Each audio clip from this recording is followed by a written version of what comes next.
Undeniable fat loss tip number three. And another one that a lot of people are going to find completely, totally less than sexy. But again, if you give me a minute here, let's break this down. It's sleep. Okay, sleep is extremely important as it relates to fat loss and kind of the efficacy of your diet, the efficiency of your diet, whatever you want to call it. But we do have a lot of research on this. We have some research showing, I think it was 2012, I want to say, there was a paper that they did where it was on, I think it was 128 different people, and I could be completely, totally wrong on that. But it was from 3 different studies that they were looking at. They kind of pulled a whole bunch of information from. But what they found was the groups that slept 7 hours, right? So first and foremost, before we get into this, right, we have to understand that sleep is going to be something that dramatically impacts things like your leptin levels. Which helps us feel satiated after we eat, and allows us to better adhere to our dietary restrictions. It's going to greatly impact or drive up ghrelin, which is a hunger hormone that we produce, which again is going to greatly interfere with your adherence ability. It's also going to bring up things like cortisol. It's going to make it harder for you to manage blood sugar.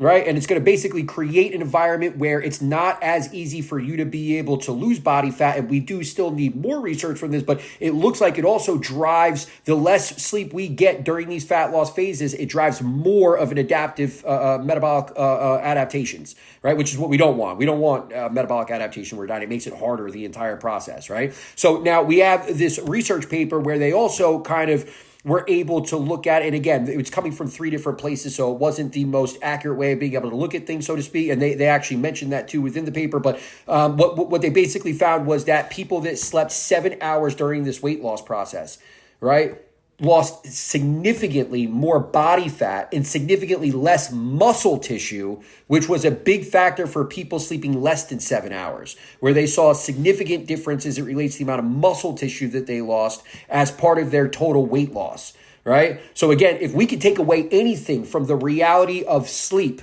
right, and how important it is, right? It's going to make it easier for you to adhere to your diet for sure. It's going to make the efficiency of your diet that much greater in terms of not running into so many metabolic adaptations. But then on top of that, it's going to allow you to protect muscle tissue while you diet. Why wouldn't you make sure that you're managing your sleep really well? And again, working with so many people, I see a ton of people every single week that are checking in saying, I sleep 6 to 7 hours. Make sure that you have things in place to be able to really quantify that to a certain extent, and make sure that you are sleeping 7 hours and not just kind of going through the night saying, oh, this is my time where I get to sit down and watch TV or whatever it is. And then you're cutting into those hours of sleep that you have. Again, looks like it could be very detrimental as it relates to the amount of muscle tissue you're losing and the amount of adherence that you have to your diet.